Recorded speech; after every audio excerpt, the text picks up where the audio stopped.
Dear audience, welcome to the NT Podkast, Science and Theology podcast. My name is Nemanja Jurisic, and in this episode, we are joined by Dr. Jeffrey Morrow, a distinguished biblical scholar and professor of theology, to explore some of the most debated questions about the composition of the Pentateuch. So, Professor Morrow, welcome. How are you? I'm great. It's wonderful to be here. Thank you. I appreciate your time. And we discussed a little before our interview about Edwin Yamauchi. He suggested me to ask you to speak about these topics about historical criticism, source criticism, etc.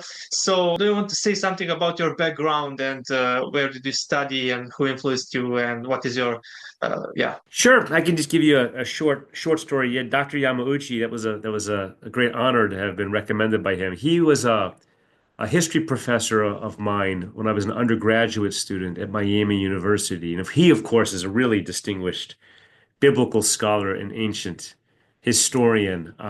But I got to work with him when I was an undergraduate in the late 1990s and the early 2000s.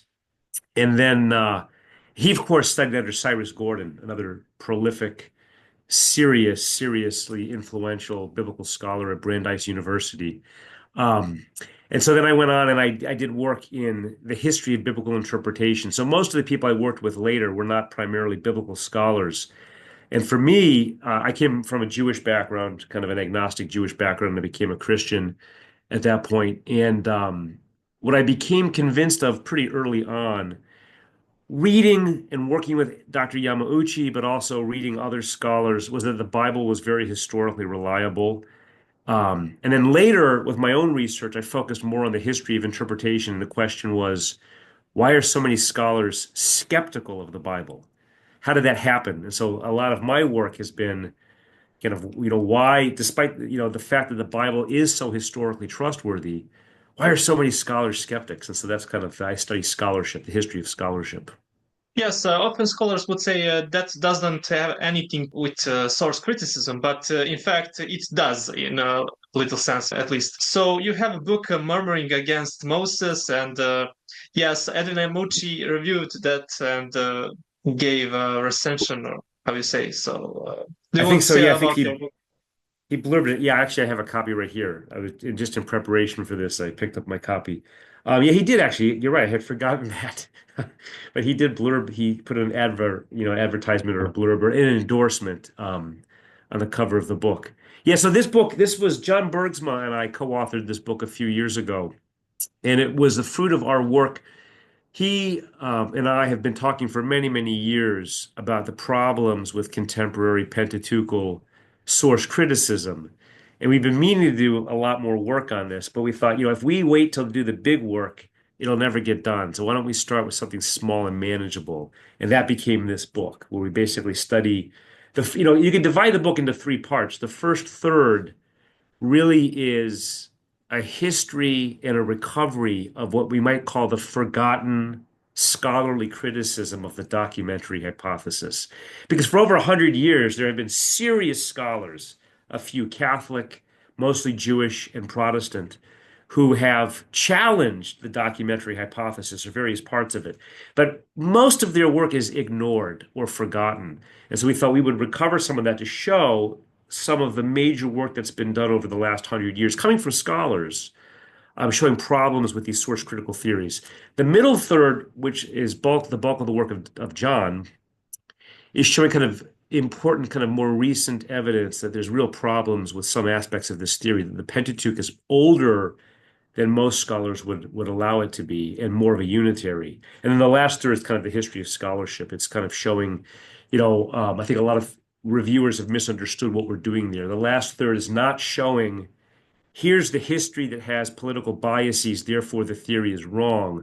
Rather, the typical view is if you're going to hold something like Moses or unitary authorship, you're just biased. It's just because you have theological biases.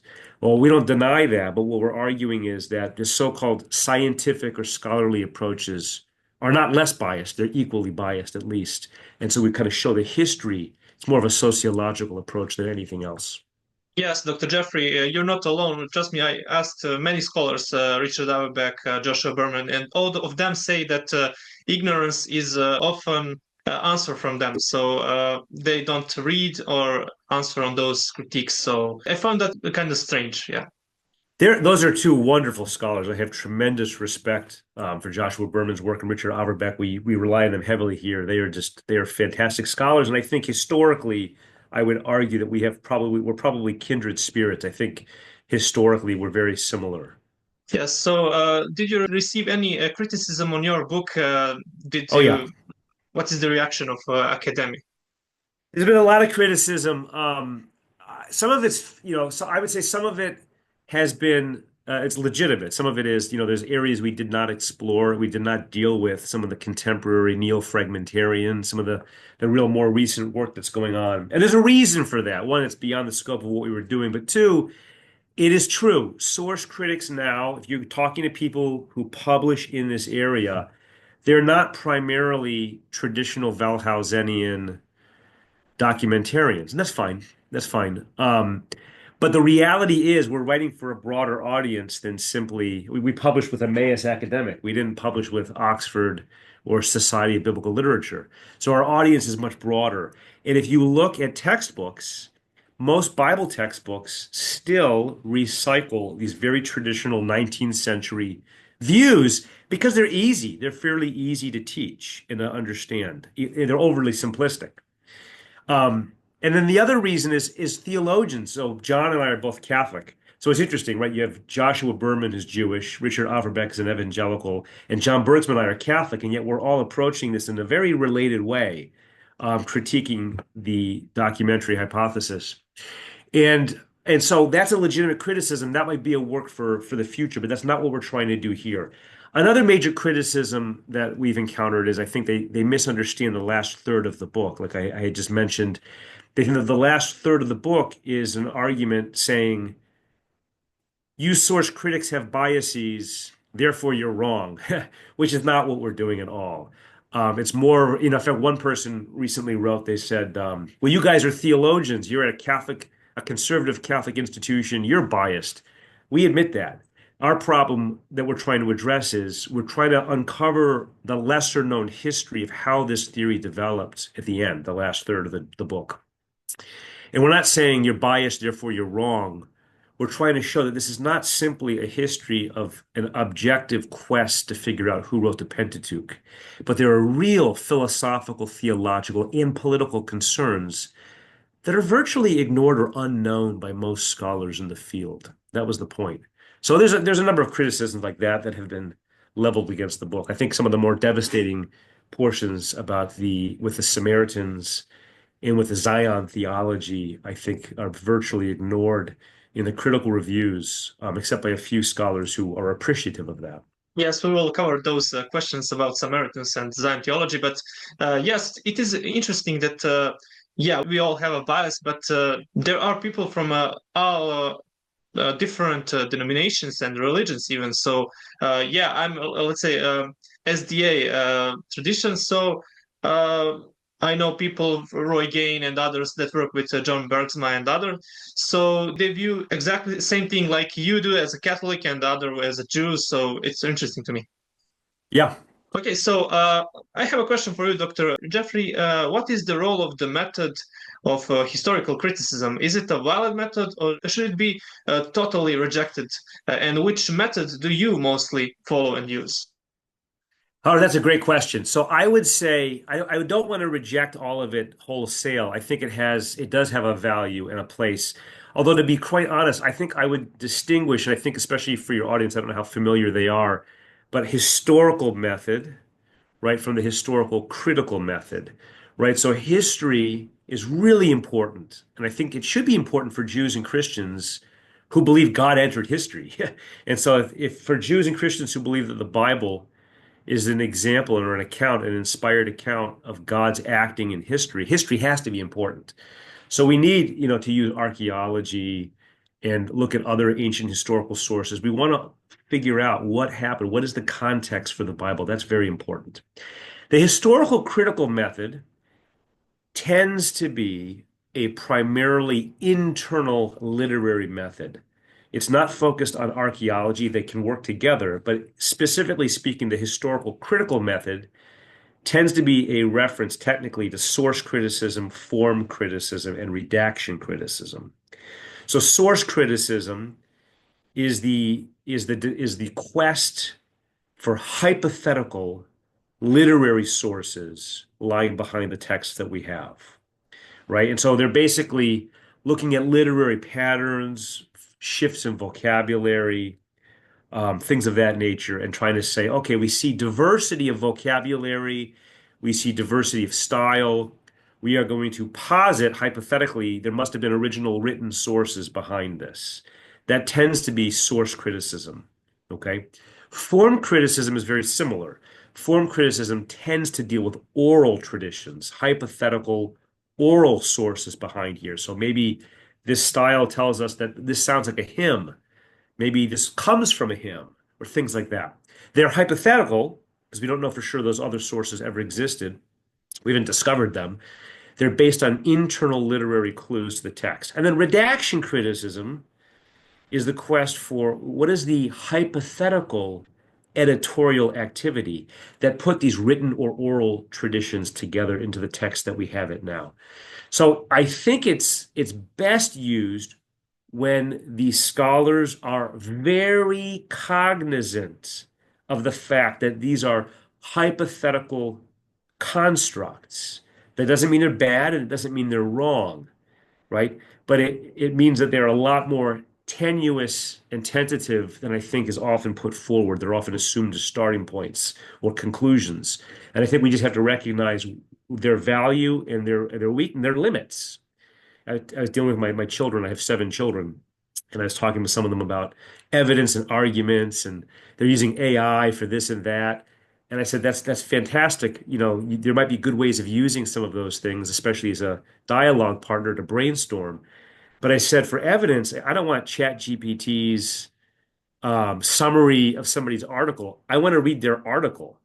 And then, if it's a good article, especially we were dealing with a matter that's not in my area, not in theology or history, etc., but it's a more scientific, area, medical area. And I said, if they're really good, they're going to let you know the limits of their study, right? If they've taken statistics and they're dealing with statistics, they're going to understand the limits of the sample, etc. And so I think we have to do that when we're dealing with historical criticism. So when it comes to historical matters, I am very skeptical that historical criticism can give us or has given us very many or any fruitful gains. Right? There's some things you can talk about more recent trends and say the Jewish context to Jesus, but I think the bulk of that comes from outside of historical criticism. And it comes from other methods mostly, rather than the source, form, and redaction critical methods. I will say I think it has heuristic value, and that is where it points forward to fruitful avenues for interpretation. I'm just going to give one example, and this is actually going to be from another co-author and good friend of mine, and really a mentor for many years, is Dr. Scott Hahn's work. He did a doctoral dissertation in 1995 at Marquette University, and it was published by Yale University Press in 2009. It's called Kinship by Covenant. Now, in the original dissertation, he hadn't gone this far, but he continued to revise it and rework it. And he's looking at the question of the covenants with Abraham in Genesis and the patriarchal narratives from mostly Genesis 12 to 22. And traditional source critics will say that Genesis 15, Genesis 17, and Genesis 22 are 3 contradictory accounts of the same covenant God made with Abram. And they're from different communities. So they'd say that Genesis 15 is a J source, Genesis 17 is P, and Genesis 22 is E and J kind of combined together. And what Scott has shown is actually when we understand the different types of covenants that ancient Near Eastern peoples made, and we understand the canonical narrative, Genesis 12 through 22, we see there's promises in Genesis 12, and that rather than 3 contradictory accounts of the same covenant coming from 3 disparate communities, the text makes sense of what's happening, of God making 3 successive covenants with Abram, successively incorporating the promises from Genesis 12 into those covenants based on the narrative, based on his relationship with Abraham. And when we look at the ancient Near East, we can see exactly this, that rather God is engaging in a kinship type covenant, a basic covenant, an initial covenant in Genesis 15. Abram's getting demoted to a treaty in Genesis 17. And then because of his fidelity, he's being promoted to a covenant of grant in Genesis 22. And so Han, for example, would not have even thought to look into those sources had he not had to deal with the source critical distinctions. So I think what source criticism is very good at doing is it's showing distinctions in the text. It's cluing us into diversity, disparity, different vocab that's being used.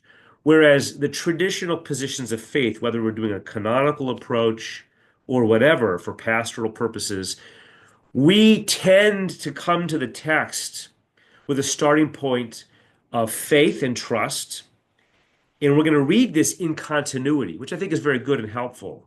It's appropriate, I think, to read the Bible in its own terms. However, the benefit of source criticism then draws our attention to diversity in the text that we might have glossed over.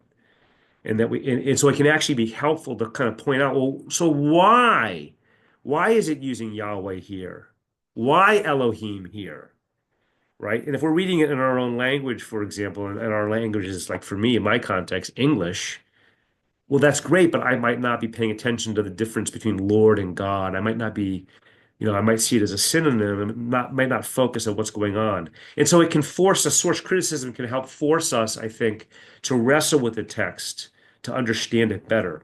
I don't think it's been very helpful in its answers to those questions, but I think it has been very helpful for raising some of those questions. Does that make sense at all for that part of your? And then for me, I tend to read it from a narrative approach and from a canonical approach. So I tend to do, it's the cardinal sin of scholars. I tend to read the Bible as if it makes sense, as if it's intended to make sense, which might mean I have to wrestle with it. And I read the books in light of each other. So I think that the book of Genesis, as a Christian, the book of Genesis and the Gospel of John, for example, are related to each other, inspired by the same author, God, with different human authors. So I see them as related. So I want to read them together. And I certainly want to read Genesis 1 and Genesis 2 and 3 and 4 and 5 in relationship to each other. That's the text that we have canonized. That's the only text that we know ever existed for sure. So I read it as if it is related to each other. So for me, that's very important. And I also, as a scholar of history of interpretation, I think the rich interpretive traditions of both Jews and Christians is important. So I actually try to engage traditional Christian interpretations as well as traditional Jewish interpretations, because I think there's a lot of insights that they have into the text that are very helpful. So that's what I would say. Yes, that's quite interesting because you don't want to say that source criticism is useless and we should not ever use it, but it has own limits. So yeah, if I correctly understood, yeah. Yes. Okay, so can we talk now about historical development of source criticism? Sure. Israel said that in his view, Pentateuch was composed by multiple authors, and that is supported by a number of Jewish writers beginning within the Bible itself and culminating with Abraham ibn Ezra and Hasidei Ashkenaz. So what is your opinion on this? Well, Ashkenaz, I'm not as familiar with. Abraham ibn Ezra, I'm a little more familiar with. I think it's an oversimplification and it's rather anachronistic to argue that that this multiple authorship that we find posited and assumed in source criticism is in the Bible. I don't find evidence of that at all. It's certainly not explicit. It's not explicit. There's no author that says, you know, these texts were written by prior sources. If it's implicit, that has to be interpreted. And I think that that's an example of modern scholars reading back into the sources, their own contemporary views. Abraham ibn Ezra and the Seven Secrets, which a lot of people make a big deal about, I think is an exaggeration of what's going on in Abraham ibn Ezra. Ibn Ezra is obviously familiar with criticisms of the text, right? Because in the Muslim world that he would be very familiar with, for example, the most, I think, important perhaps is the figure of Ibn Hazm, right? So, about 11th century, he made very many criticisms of the Bible, including the Pentateuch, in his work. And Abraham ibn Ezra would certainly be familiar with those. And so, what we have with Ibn Ezra and others, all the way to the Protestant Reformation, is we have a response often, sometimes very, very subtle, sometimes more explicit, a response to these criticisms coming from medieval Muslim, and I'll call them scholars. I think they're very scholarly. Um, in fact, Joshua Berman, who we spoke about before the interview began, did a wonderful article in the Journal of Biblical Literature on Ibn Hazm a few years ago, which is very important. Or Gnostic or Roman Neoplatonic sources like Porphyry is perhaps the most famous. And they're picking up on these criticisms and responding to them.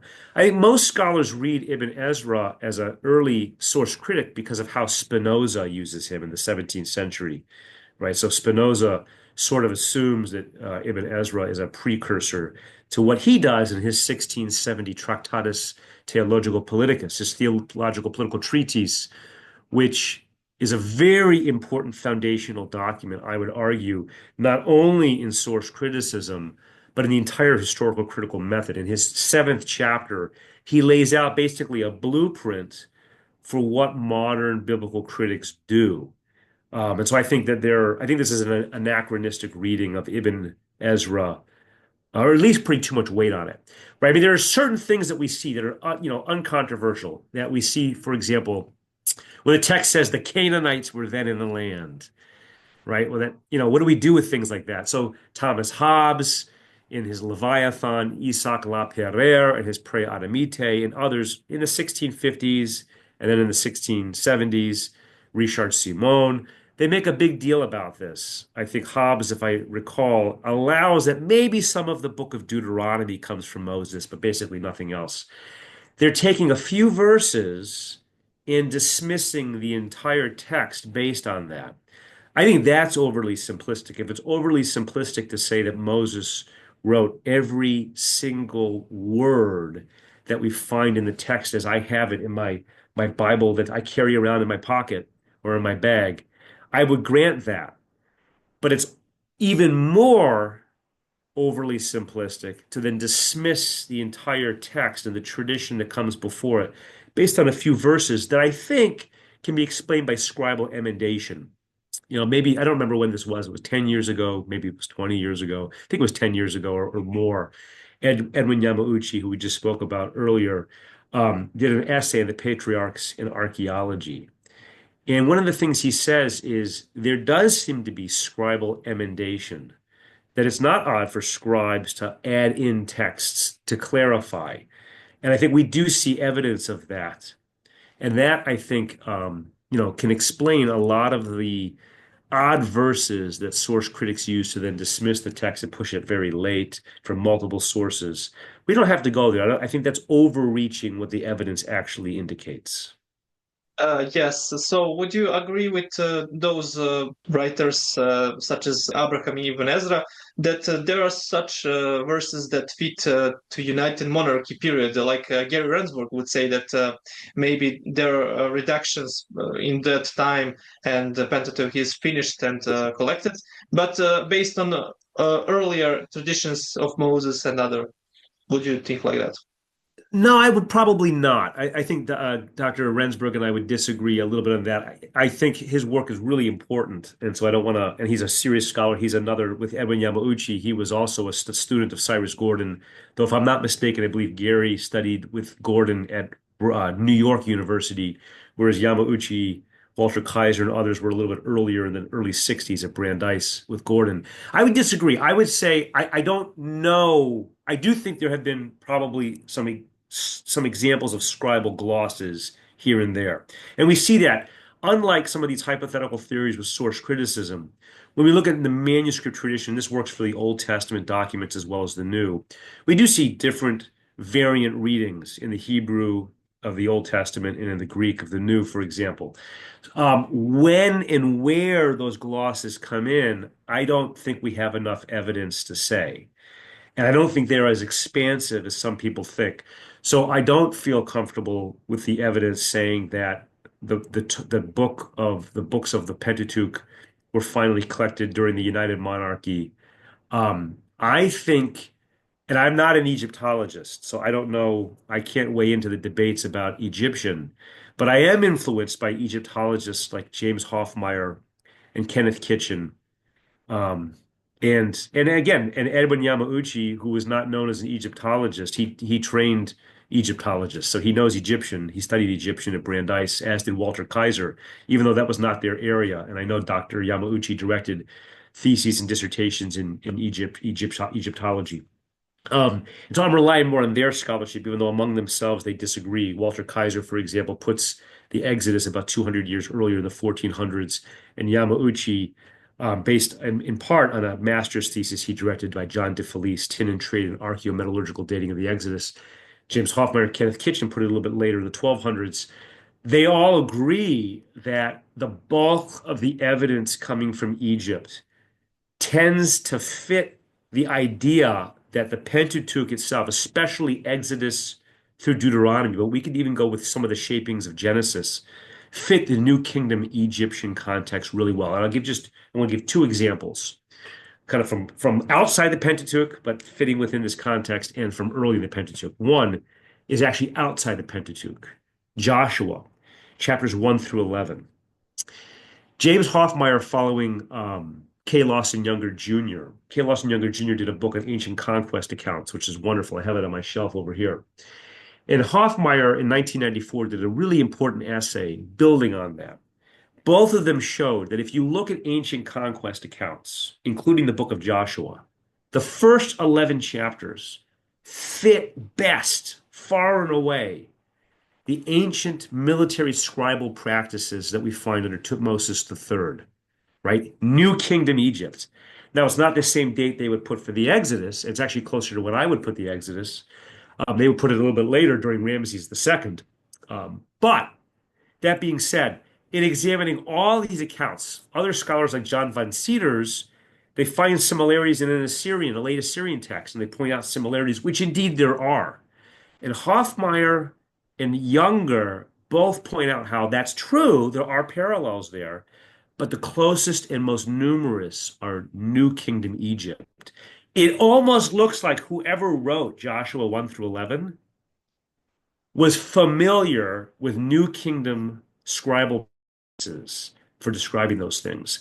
Now, that doesn't directly support the Pentateuch, except the fact that Joshua, who tradition asserts is responsible for this, what's happening, leading Israel into Egypt, is depicted as coming out of New Kingdom Egypt with Moses and the others in the Exodus event.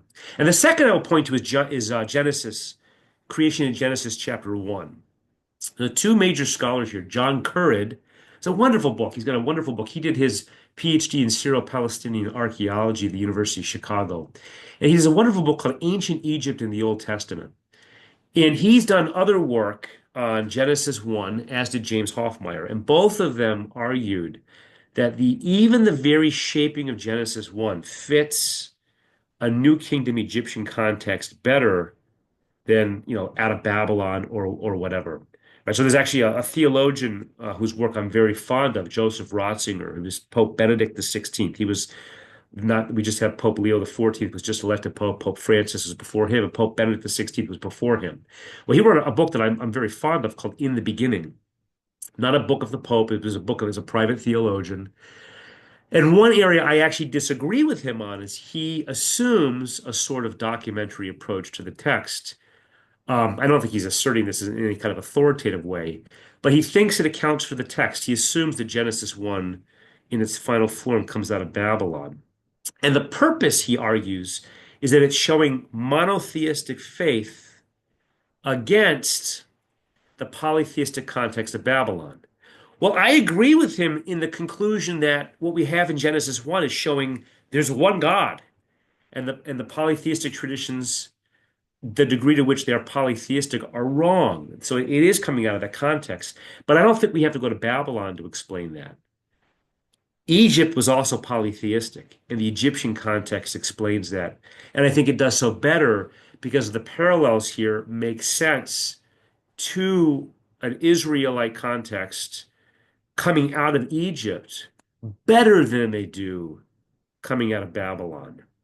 And so that's what I would say. I actually think that the final form of the text, when I say final form, I mean the bulk of the text. I don't mean every verse. I don't mean every word that we find, but the bulk of the text, all the major passages that we have from Genesis to Deuteronomy are in their final form, you know, probably certainly before the United Monarchy. Now, how far back, I don't know. The traditional view that it's from Moses makes sense to me and fits the evidence. I don't think we have enough evidence to say, necessarily that time. If we're going to just go from a historical perspective, I don't think I can say, yeah, we know this comes from the time of Moses because of this. I think it fits a New Kingdom context. Kenneth Kitchen has a wonderful line in his 2003 book on the reliability of the Old Testament. To paraphrase, he basically says, whoever's responsible, at least through Exodus through Deuteronomy, new Egyptian legal practices, diplomacy, covenant making practices in New Kingdom Egypt, and kind of the nomadic Hebraic, Semitic kind of, maybe not Hebrew, that's an anachronistic term, but the Semitic context of his own people. If we didn't have a Moses figure living with his people, raised by his mother in the court of Pharaoh, we would have to invent one to explain the facts of the text in light of what we know from ancient Egypt. But we do have that figure. And to me, that's the most plausible historically, that's the most plausible explanation. And it fits the traditional interpretation. That's what I would say. Great. I read a book of John Currid and Kitchen forward his book. So great book. And he says that Egyptian loanwords and culture have much bigger influence on the Torah than other scholars thought in history. Yeah. Far more. In fact, Hoffmeyer, I would say Hoffmeyer is the best on this. Currid is excellent, but Hoffmeyer he did a book called Israel in Egypt. He did that from Oxford University Press. Israel and Egypt, the evidence for the authenticity of the Exodus tradition. But then he did, I believe it was published in 2005. It might have been 2006, but I think it was 2005. Ancient Israel at Sinai, the evidence for the authenticity of the wilderness tradition. And there he goes through painstaking detail of the Egyptian loanwords. And it's interesting, Thomas Lambden at Harvard, he was a William Foxwell Albright student from Johns Hopkins, and he became a major Semitic and comparative Semitic scholar at Harvard University for many decades. He did an article a long time ago, really early on, arguing for something similar. Then he backed away from it in later scholarship. And what Hoffmeyer argues is the later work is problematic. His earlier work is much better. And then Hoffmeyer updates it, showing here's all the words, the loan words that we have. It's not exhaustive, but it's very helpful in showing this fits an ancient New Kingdom Egyptian background much better. And I was just given an essay of his from a friend.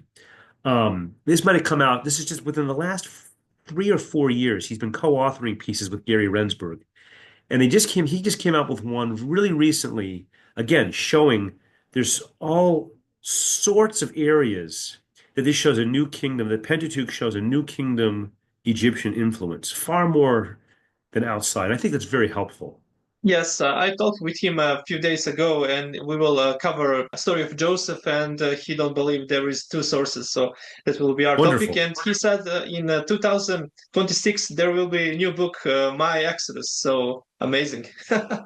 Who wrote it? Who's writing it? Hochmeyer, yeah. It's on what is the topic? Yeah, he will expand his book Israel in Egypt, I think. That's So great. that's good news. Yeah, so I love I it. can't wait. Yes. So when we speak of all those scholars, can you name other that throughout history and up to date been main scholars who challenged the documentary hypothesis? Oh, there's too many. I mean, the first third of our book we deal with them. I would just say there's quite a few significant ones. Right. So, I mean, already, even in a more skeptical line, Hermann Gunkel was already at the get-go having problems with some of the documentary type hypotheses, and he was more of a comparative approach figure. I think that instinct is helpful. So they would disagree with some of those things. Wellhausen was very intent on just using the text and not using other ancient sources. Um, but I would say in the Catholic world, one of the more important figures was Augustine Bea, eventually became a cardinal and a very important figure at the Second Vatican Council. But Bea was very important. In the 1930s, he did a book in Latin called De Pentateucho.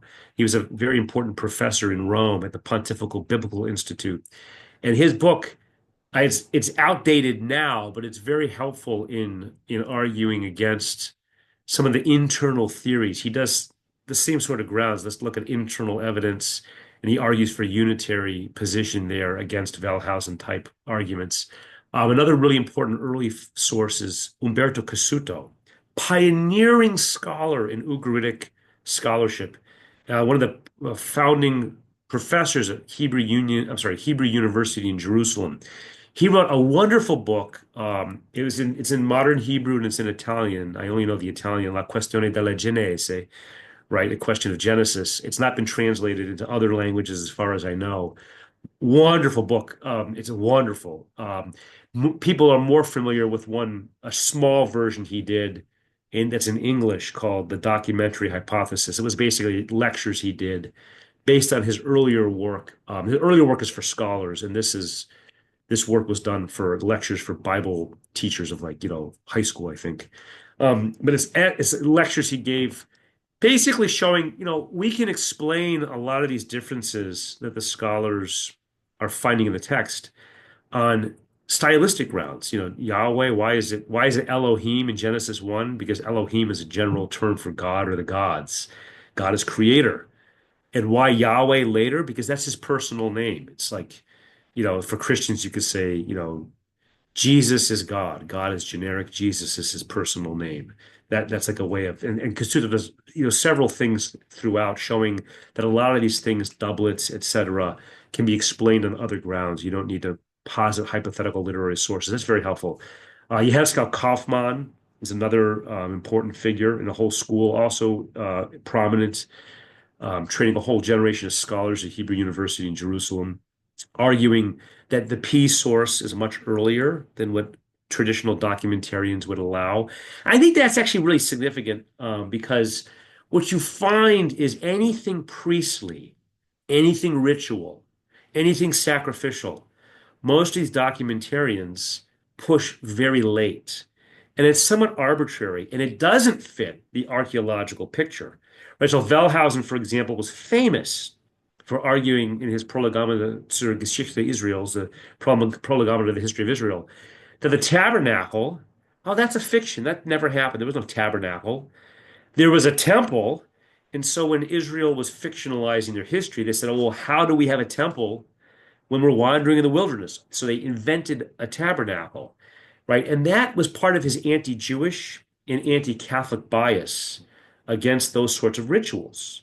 And I think Kaufman and others were very good at pushing back against that. But now the archaeological evidence is out, and it's uncontroversial in that you have tabernacle type ritual structures in Egypt and elsewhere, but especially Egypt, from 1100 BC all the way back over 1,000 years, right? This is known technology that disappeared by 1100 after that time period.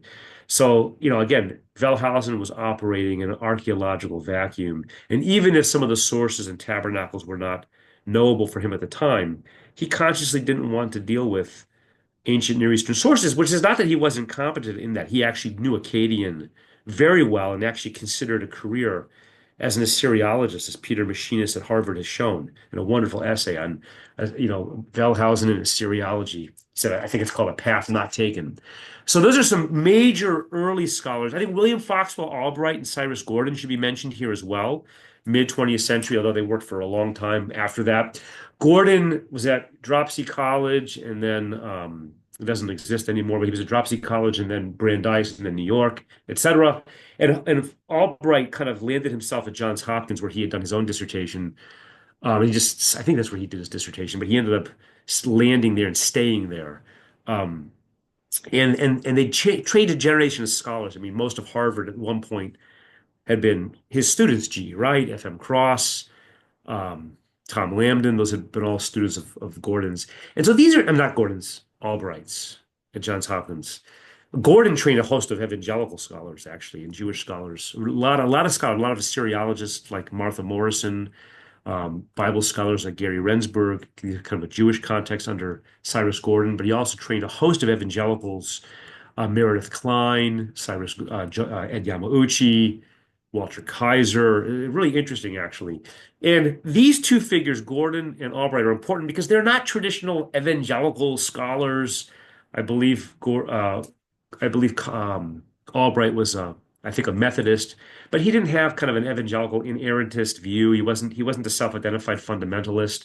But as he studied archaeology, and he was the leading archaeologist of the day, he recognized this is not fitting Wellhausen's picture. The Bible seems to be fitting the archaeological picture, or vice versa. The archaeological picture seems to be fitting the biblical pattern better. Now, that's not to say all of his views have been borne out, right? I think there's some of the views are problematic and overly confident. Same with Cyrus Gordon. But Cyrus Gordon was a secular Jewish scholar. He didn't have any bias in these debates. I mean, he just kind of went where he thought the evidence led. Yeah, I mean, the Gordon one I will share with this is interesting, is he talks about in his autobiography, A Scholar's Odyssey, he talks about how he was teaching, you know, the Pentateuch, and he was teaching the Epic of Gilgamesh in Akkadian. And he said, we have a very similar account of a building of an ark in Gilgamesh, but the source critics are so confident this part was from P and this part, whatever. And he says, but if I'm doing that there for Genesis, I have to do that here for the Epic of Gilgamesh, but that's ludicrous. And so he recognized that we're not looking at ancient Near Eastern documents that are sometimes written on a similar pattern in a similar way to what we have in the Bible. That doesn't mean that the Bible's stealing from that or vice versa, but they're operating on it. They're telling a story in a very similar way. And so if the source critical designations don't work so well in these ancient Near Eastern texts like the Epic of Gilgamesh, maybe we shouldn't be so quick to use them on the Bible. So those are some early scholars. There are many, many more modern scholars like Kenneth Kitchen, Alan Millard, Gary Rensborg, John Walton, who's an excellent scholar who did his work, I believe, at Hebrew Union College in Cincinnati, if I'm not mistaken there. There's a tremendous number of scholars since that time period that have shown problems with these texts. There's one more I'll mention that's really helpful, or two more. One is Isaac Kikuwata and Arthur Quinn's Before Abraham Was. And that goes through showing, as opposed to looking at these source critical distinctions, for example, in the account of Noah, we have a very careful chiastic structure here going on, where the beginning and the ends match each other in the form of like an X, a chiasm. And that's the work of what they're showing is that this is the product of a very careful author. The other one I'll mention is Ronald Wybray on the date of the Pentateuch, because he puts this very late. He thinks this is after the Babylonian exile, the whole thing. But he sees it as a unitary authorship. And so what you find is when you're looking at these scholars who are criticizing the documentary hypothesis, many of them are saying, you don't need to posit multiple authors. All of this can be accounted for and best accounted for by one primary author. And then you find other scholars who are saying, and it fits a very early context, New Kingdom Egypt. When you put that together, it starts to look more and more like the traditional Christian and Jewish view.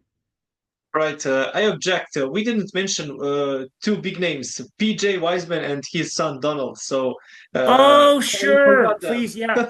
Wonderful. Yeah. Yeah. PJ, there's many, many more. So PJ Wiseman himself is not a scholar, but his book, and he went through many different titles, and I can't remember it right now, but he does a brilliant job. He actually is quite brilliant, and it was kind of influential, even though people don't usually cite him outside of Christian contexts.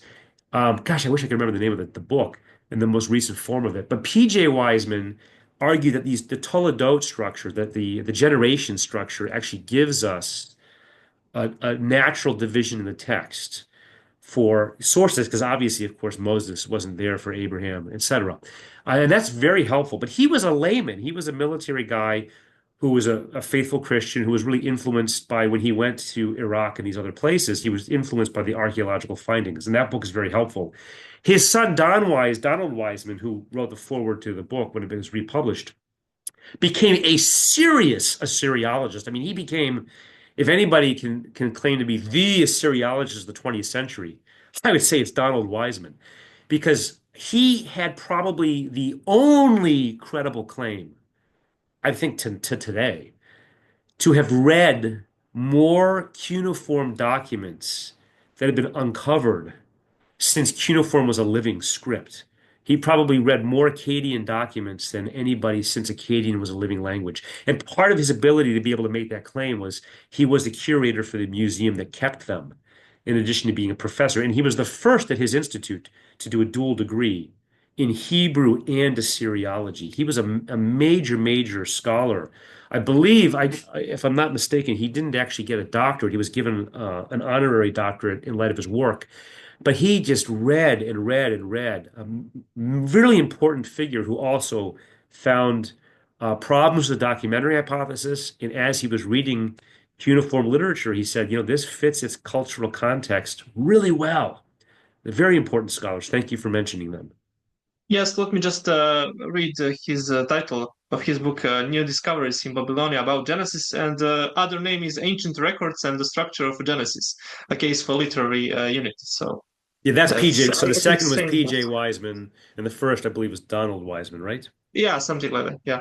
Okay, so let's move next questions about yes, fragmentary hypothesis. What are its weaknesses and problems? Often we don't talk about those. That's a much more common view now. So Wilhelm de Wet, one of the founding professors at the University of Berlin, early 1800s, he did work in the 1700s as well.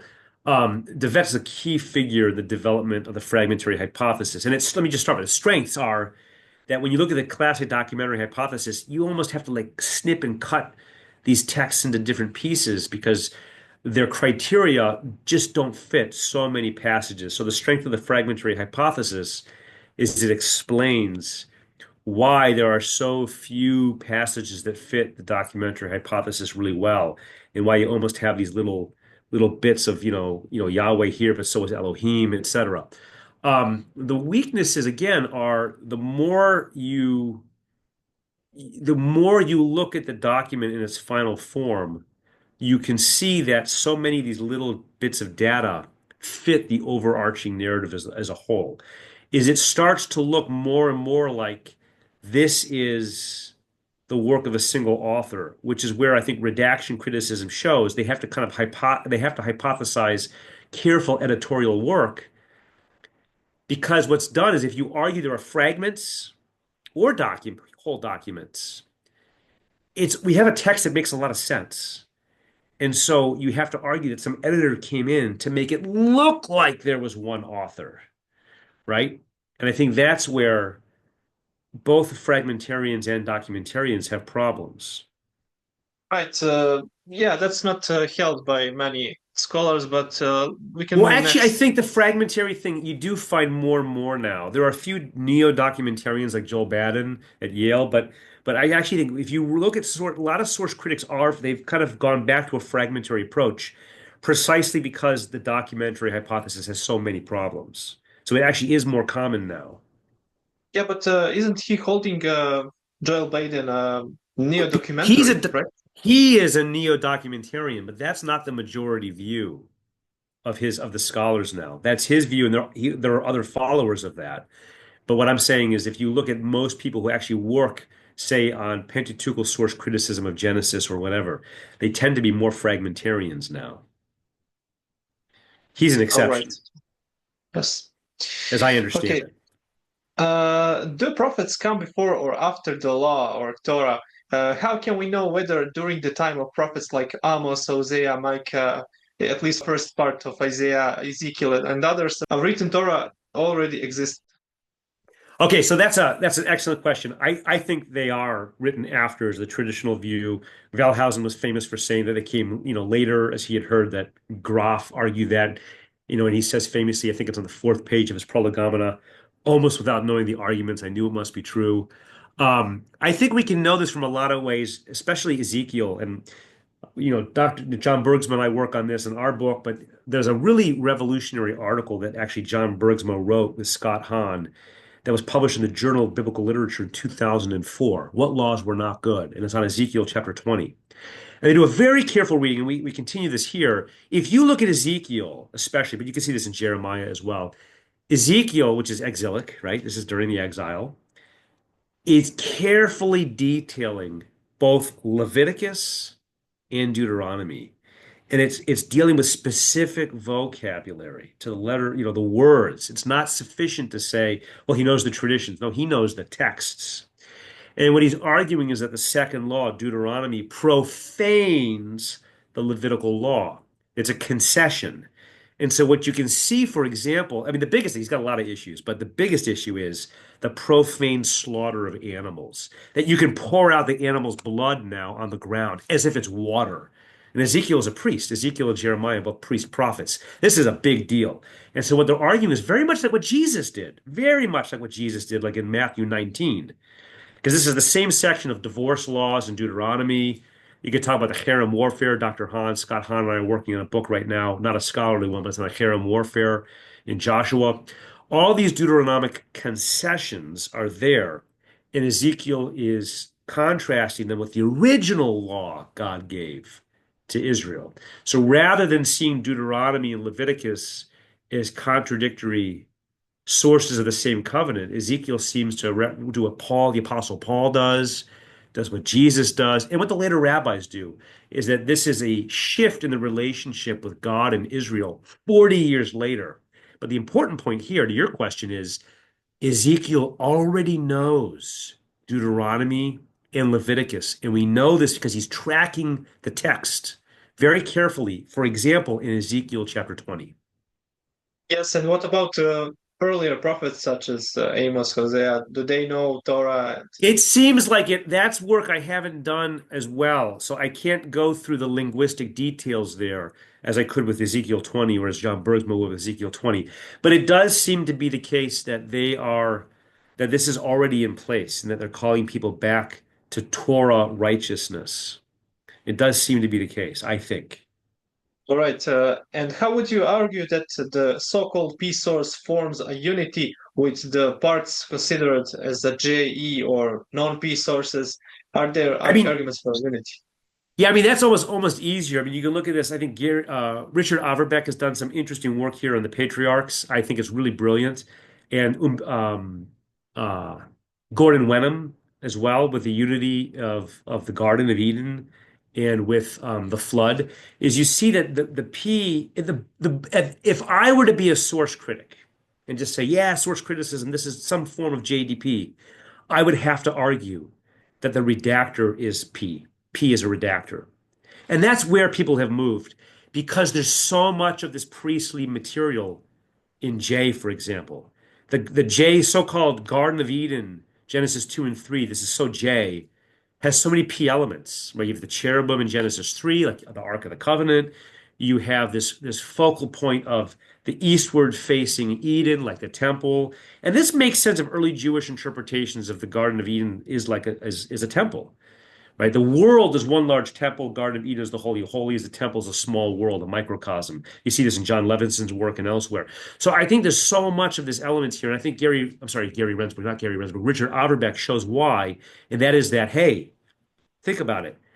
If Moses is a Levite, the way the text says, and if his brother Aaron is the first high priest, it would make sense that he would receive the history of his people and then narrate it with these sorts of priestly concerns. You don't need to posit the priests coming into power after Babylon as a power play. This is a coup. Rather, the story itself explains why Moses would want to shape this in a way that's the things of God, the rituals, the worship, priestly matters. Adam is depicted as a high priest, right? Adam is told to shamar and avodah in Genesis 2, right? To guard or watch over, keep, and to till or work. Those two verbs only occur together in the Pentateuch, in Numbers, with the role of the Levites in the tabernacle. Those are priestly roles. And this is one of the reasons why early Jewish Midrashic literature, I think, will sometimes depict Adam as offering an incense sacrifice. Well, he's clearly not doing that, but they're recognizing the ways in which Adam is depicted as a high priestly figure. And thus they make links later with the Aaronic high priest as a new Adam. That's because these ancient Jewish writers are recognizing the ways in which Adam is a priest, the world is a temple. We're called to worship God. That's part of what Genesis is about. And so priestly clues are all throughout the text. Thank you, Professor Morrow. I think Ben Kilgore would also argue in many articles that all this is priestly material, Yeah. JEP. There is no, yeah. So my next question is about Kaufman, because you mentioned that he dates P source early. So can you tell us more about that school and uh, why you think Yeah. that it seems likely that P source, let's say, is much earlier? Yeah, unfortunately, Kaufman's work is not one I'm as familiar with as, say, somebody like John Bergsma is. But as I understand him, and I've only read, so he has this multi-volume work in Hebrew that I have not read. I can't read modern Hebrew. It is an English abridgment of like multi-volume work into one volume, The Religion of Israel, which is very good. A lot of it is philosophical but helpful, and it's a push back against this idea that anything that's priestly is late. Why? And building on that, I mean, you can see, and Dr. Hahn and I do this, Scott Hahn and I do this in a book we did in 2020 called Modern Biblical Criticism as a Tool of Statecraft. We show how Wellhausen, who's supporting Bismarck, is tracking Jacob Grimm's history of Germany. And he reads that back onto the history of Israel. And so this is arbitrary and somewhat anti-Jewish and contemporary anti-Catholic during Bismarck's culture conflict against the Catholic Church and influence in Germany of the time after 1870. And that explains, I think, a lot better what's going on. And Kaufman, who's not going in that direction, is at least aware of the anti-Semitic bias of this anti-Israelite priesthood, anti-sacrifice, anti-Jewish ritual. And he says there's no reason to argue that this is after the Babylonian exile, when clearly everything in the text shows that there were already priests offering sacrifice before the Babylonian exile. You already have the cult, the ritual in place before the Babylonian exile. There's nothing in the text or outside of the text that would require this to be pushed late. Okay, thank you so much. Now, I have just two more questions about Sure. arguments about Zion theology. When it became, I think scholars would date in the time of David, but what do you say? So a lot of scholars will date it, usually they'll date it after David, usually with a split. So this focus on Zion and Jerusalem becomes so important. David famously makes Jerusalem his capital, right? For a lot of reasons. One, I think, is liturgical. We see in First Chronicles, for example, this connection between Jerusalem and Salem, right? Which is where Abraham offered Isaac. So it becomes a liturgical, cultic ritual worship. And two is a natural central location between North and South, right? In the United States, New York City, I talked to my students about this, New York City was actually going to be thought to be the capital for a while. And they decided Washington, D.C. instead, which is where it is now. And part of that is it's political. It's kind of midway between North and South. And Jerusalem is doing something similar. Plus, it's the strategic location on Seven Hills. You have this impregnable fortress. It's military strategic. But then when North and South split after Solomon dies and Rehoboam takes over and Jeroboam splits, right now all of a sudden there's a southern focus on Zion, on Jerusalem. And so the argument is that texts supporting the South will focus on the Zion theology. It's all throughout the prophets because the Davidic king will come, the messianic figure. And so what scholars in the source critical mode will do is they'll say, Deuteronomy is because they have the central sanctuary, that this is, supporting the South, etc. The real problem here, there's no mention of Jerusalem anywhere from Genesis to Deuteronomy. It doesn't occur anywhere. The closest thing you have is Salem in Genesis 14, but that's it. And that's not Jerusalem. There is no evidence of Zion theology in the Pentateuch, right? And so if J is Southern text, if D is a Southern text, if P is a Southern text, where's the emphasis on Zion theology that you have with Josiah, right? The Davidic king Josiah is all throughout the prophets. And this is during the time of the prophets or after. Why is Zion theology screamingly absent, particularly if these texts are supposed to support the southern kingdom? Notice that the central sanctuary in Deuteronomy is Mount Ebal. That's in the north by Shechem, by Mount Gerizim, where the Samaritans have it. So the screaming absence of any hint of Zion theology in the Pentateuch is devastating, I think, for source criticism as it stands. And that, I think, is actually one of the biggest contributions of John's in my book, which he's responsible for. Right. I have one friend that has PhD, Rabbi Eliezer Papo, and he would say that the whole Torah is concerned about Shechem, not Jerusalem, because It's amazing. many, It's a yeah. it's amazing. And it's amazing, especially when you're arguing these things support the South versus the North. Then why is the central part in the North? Right? But he Yes. blows apart. If you argue this is all a northern document, then you got all you have, then it's the Samaritans, and it blows apart the whole theory. Yes, let's talk about Samaritans because when they emerged, in what time, and what is the yeah, tell us about it. Yeah. Samaritans come in when the Syrians in 722 they attack and they destroy the north of Israel, and they come into Samaria and they expel a lot of the people, but then they take five different people groups and force them to intermarry among them. And what happens is the Samaritans become the remnants of northern Israel. Initially, they have a syncretistic religious tradition, but they preserve the Torah. They preserve their own Pentateuch in the Samaritan language. So they have a Hebrew Samaritan Pentateuch in Hebrew, but it's in the Samaritan script with dialect. And then they have an Aramaic version. It's also Samaritan. And it's almost identical. In fact, J. Iverack Monroe, who no one seems to know about, he wrote in 1911, he wrote a wonderful piece on the Samaritan Pentateuch and problems with modern biblical criticism, showing that all this JEDP stuff, it's all there in the Samaritan Pentateuch. Why would Northerners take J, P, and D texts that support the South? And what are they doing? Are they just going down to the South and stealing their text and mimicking? It doesn't make any sense. You would expect that they would only have E if there's any truth to these claims.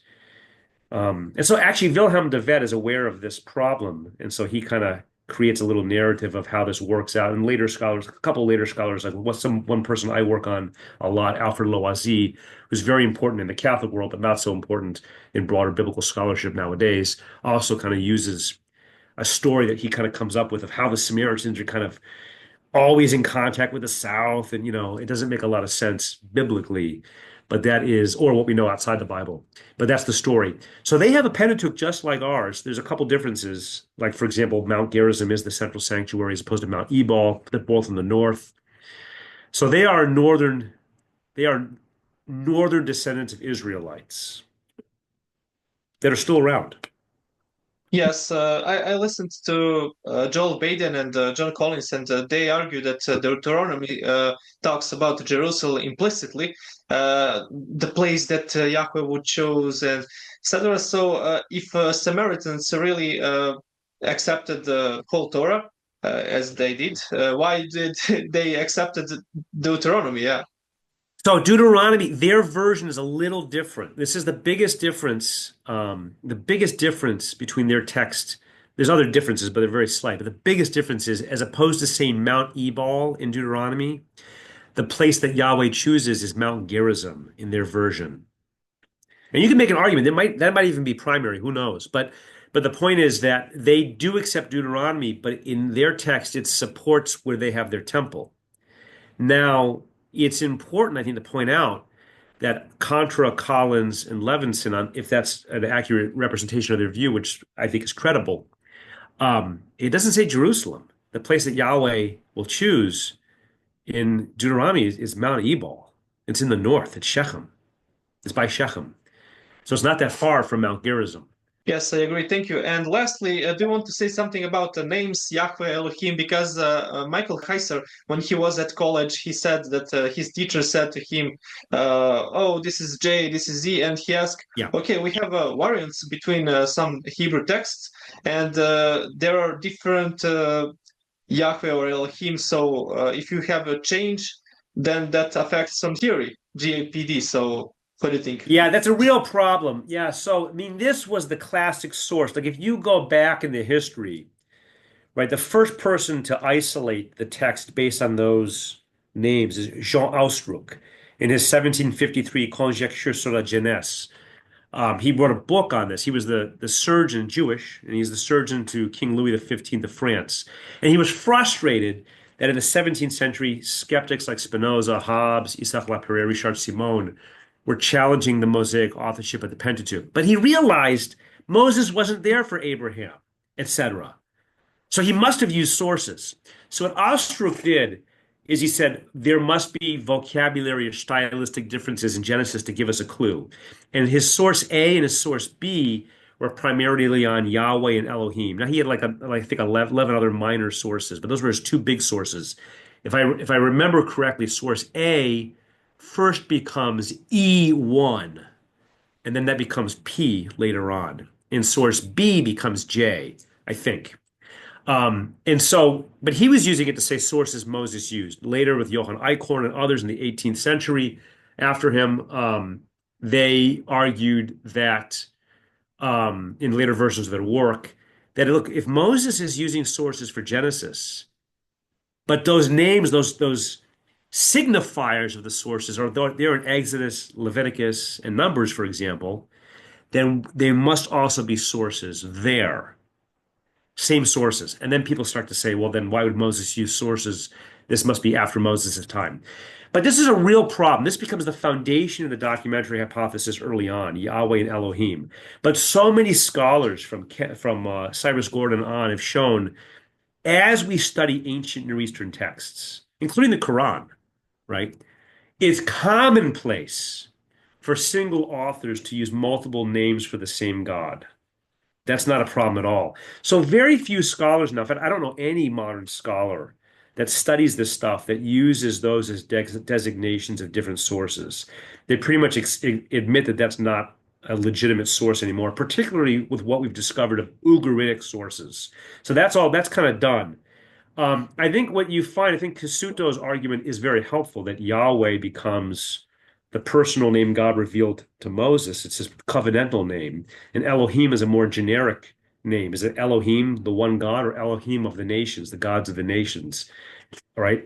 And so what we see is often they're together. Yahweh is God, Yahweh Elohim. So we'll find, as opposed to this being an editor splicing together two sources, they're communicating a purpose. So, for example, famously in Genesis 3 is famously a Yahwistic text. And yet Elohim and Yahweh are both there. Yahweh walks in the garden, but the serpent, notice what the serpent says to Eve, the woman.